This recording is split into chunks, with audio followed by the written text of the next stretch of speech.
Welcome back to Jalen Jacoby. In for Jalen Rose, we have the honor. We have been bestowed with the presence of the great Ryan Russillo. What's up? You know what? I've heard a lot of people, though, on the show this week, and you've talked them all up. So I think you can't be as complimentary about every one of us that fill in, because then I don't know if it's real or not. Well, you're the only person that watches the other shows, so it works for everybody else. Thank you for calling me out. I'm entrapped. I'm enraptured in the Jimmy Butler thing. I'm going to be honest. I feel like Jimmy Butler held us all hostage with non-news that we had to update every single day on these programs. But today there is real news. Not only did he play in practice, not only did he trash talk the players and then the front office and then walk out of the gym, and then not only did he walk into an interview with Rachel Nichols right afterwards, they canceled practice today, Ryan. They canceled practice. Jimmy Butler is a terrorist and a saboteur, and somehow after all of this, I like him more today. What is happening with Jimmy Butler and the Timberwolves? This is tough. I'm really conflicted. You know, if you go over the entire timeline, I was very pro Jimmy with Chicago. He was the better player. Derrick Rose comes back. He thinks it's his team. And you're like, nah, dude, I'm just better than you now. The contract stuff was contentious with Chicago, so I've always been very pro Jimmy Butler, and I think he's a hell of a player, and he's a fighter. He's a competitor. I think he's accurate in pointing out some of the softness issues with the other young players on the team. And that's directed strictly at Karl Anthony Towns and Andrew Wiggins. Like, those guys have to be tougher. They have to be better players for this team to be as good as we think it could be on paper. However, this 24-hour orchestration, this entire campaign, where he goes off day one of practice for a reason, okay? It all leaks out, which is super interesting for us. And then when I saw the Rachel Nichols sit down, I go, are we running old B-roll of Jimmy Butler? I go, wait a minute, this is hours after the practice meltdown today? Yes. So he's sitting there calling out his team, which I would agree with him about, but he's not doing this to make the team better. He's doing this selfishly because it's like a little reminder being like, hey, we heard you were about the 5-yard line with this Miami Heat deal. If you guys need a little reminder, this is how bad I can be. This is how difficult I can be. And I'll sit down with Rachel Nichols and air it all out. So this was another shot by he and his crew to get the hell out of Minnesota. You're absolutely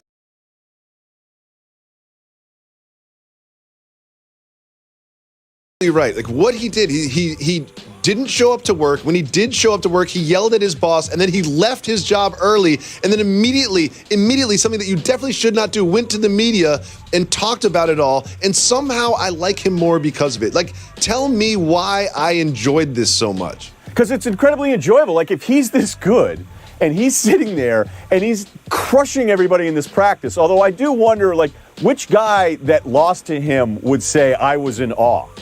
Like, when you think about some of the quotes, you're like, man, this was amazing. He embarrassed me. We both know enough about basketball that I'm sure he probably easily could have lost that game, and this narrative is so different. Like, if there's probably a couple bounces or a couple of shots that didn't go in when he loses with the third stringers, it's not as sexy a story, let's be honest. I'm expecting leak footage of him as a wolf, just dribbling like through everybody, wolf. Okay? Like, that's how this story is being told.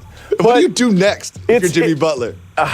It's really simple, though, right? I mean, Jacoby, this is about he doesn't like the first contract offer. He wants out of there. I think even his teammates, from stuff I've heard, haven't loved him, even though he tried to shoot that down. And he even says numerous times in that interview yesterday with Rachel where he's like, if I'm being honest, it can't be fixed. It can't be fixed. And he made sure that, like, yesterday was a reminder. That wasn't about motivating teammates. That was a reminder of this is how bad it can be every single day if you guys don't get me out of here.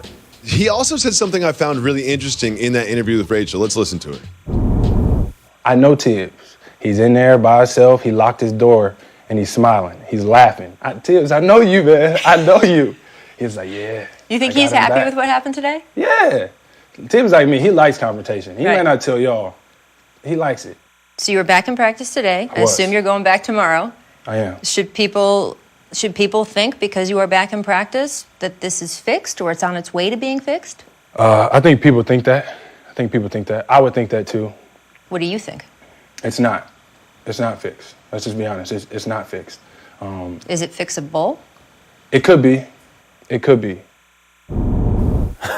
It's not fixed. Could it be fixed? It could be fixed. But here's the part I really love. He's like, I know Tibbs. Tibbs locked himself in his office and he's smiling. Do you think that Coach Thibodeau secretly enjoyed the whole thing? Absolutely. There's no doubt. I mean, Tibbs is a fighter. Jimmy's a fighter. It's not just that Jimmy's a really good player and that's why Tibbs wanted him. He's somebody that he feels like could go at these young dudes. And I'll never forget a scout, one of my best sources for years, and he's incredible on the draft. And when Wiggins was coming out, and he was pretty good that first year, and he goes, you guys in the media are morons about Wiggins. They're like, he's pretty good, but he's not going to be nearly the dude you think he's going to be. He just doesn't have that switch. And I thought, man, that seems to be really quick to kind of write him off. He was right about that. And he goes, for all the Towns stuff, and Towns is great. He was saying, look, Towns is a max guy. He's going to get all the money. He's incredible. He goes, laterally, it's just not there defensively. He's he's going to let his teammates down. And he was right about both of these guys. And I think Tibbs if a scout sees this, Tibbs sees this, and Tibbs is thinking, I need a personality more like Jimmy. The problem is if Tibbs isn't there for the long haul, his whole path may be more aligned with the guy that wants out than the owner that's still worried about Jimmy leaving without getting anything in return. So watching all of this and all this drama, like there's a part of me that just loves reality television. I love talking about it. And I like Jimmy Butler more because of all this. But if you're at a GM of another team, say the Heat or the Rockets or whoever, you're at another GM that wants to bring in Jimmy Butler. Do you want to bring him in more after all this or less? It's not less. It's not less. You would bring him in. And I always use the Dwight Howard theory. Think about this. Orlando still wanted to keep him. Mm-hmm. The Lakers wanted to keep him. Houston still wanted to keep him. So whatever Jimmy's done, to me, that's never been as bad as Dwight's indifference or immaturity. So no team's going, hey, we wanted him and now we don't because of this story, because these guys are just that hard to get. Well, the whole Jimmy Butler saga will continue. I mean, there's no practice today, but something tells me we'll get another Woj report later today about something. But what it has done is also overshadowed one of the best preseason basketball games I've ever seen in my entire life. That might be hyperbole. I might just be caught up in the moment and recency bias. But watching the Lakers and Warriors, especially the first half yesterday, it was just fantastic. It had like a playoff feel. It was in Vegas. The court looked cool. Everyone was doing cool things. LeBron James was doing this, and he hit a three at the end of the half. Am I crazy to think that this was the best preseason game I've ever seen in my life? Whenever we're ranking stuff, I didn't have this I don't have this in my Word document file of let me dig into how I've been keeping track of all preseason. You have this over Perth Jazz? I can't name another preseason game I've ever watched, so this is probably one of one. This is the most memorable, I'll say that, because I can't remember another preseason game I've ever seen. As of right, I remember going to UMass Boston and going to see LeBron play, and he sat it out as a rookie. And I think that's that's where we are. Right. So a serious basketball question for you. One thing that definitely stood out to me about how the Lakers are playing, we know what the Warriors are, is the pace. Like they were really pushing the pace, like a Pelican-like pace. Do you think they can continue this into the regular season and through it? Great question, okay? Because this season is not just the preseason. This is the narrative-selling season around the NBA, where sources are leaking out to all of us, hey, we're looking at doing this, a little bit of this. Yep. To be like, hey, if we can just get Dion Waiters right, that kind of stuff. And then I read an article about it, be like, this doesn't make any sense. Here's the deal. If the Lakers were to run, that'd be terrific. It would make sense with the athletes they have on this team, these interchangeable parts, these long guys that are that would make sense. However, LeBron hasn't played at a slow pace because people have been holding him back.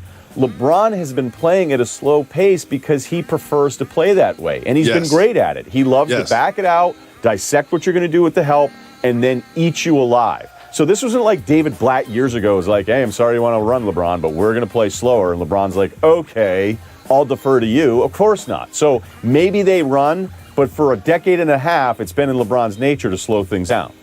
I've definitely noticed the same thing. LeBron would much rather back it out, call a play, point people where they need to go, get a pick, go around that pick, back it out again, and then drive and kick to a shooter and watch that happen. And it works. It was so much fun to see. It was so much fun to see them go up and down. And this is something that I think is going to change a lot throughout the season. But let's say Luke Walton calls your phone, because I know you've got a lot of sources, a lot of NBA contacts. Neighbors. Luke Walton calls your phone and says, who should be my finishing five? Who would be the finishing five for the Lakers?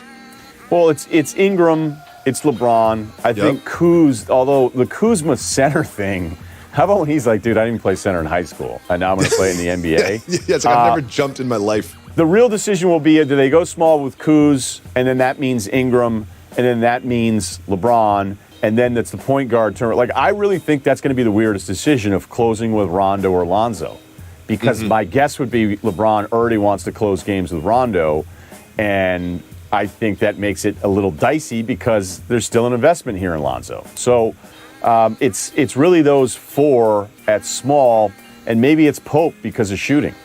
I thought KCP looked really good yesterday, and I also think that if you don't finish with Rondo, you have a very upset Rondo on the bench and in the locker room. Like, you know that covering the Celtics, that if Rondo doesn't finish games, he's not going to be happy about it. Do you agree? Absolutely. And I do think, though, that's where LeBron, I think, has done a great job of the public face of what this franchise, what this roster ended up looking like. Because I've said, and nobody agrees with me, and it's fine, I don't think LeBron thought this was what the roster was going to be the start of the NBA season. I mean, if anybody thinks like, yeah, this is totally what his plan was. No, it wasn't. It wasn't. I don't think this was the Lakers' plan, okay? And now this is what it is.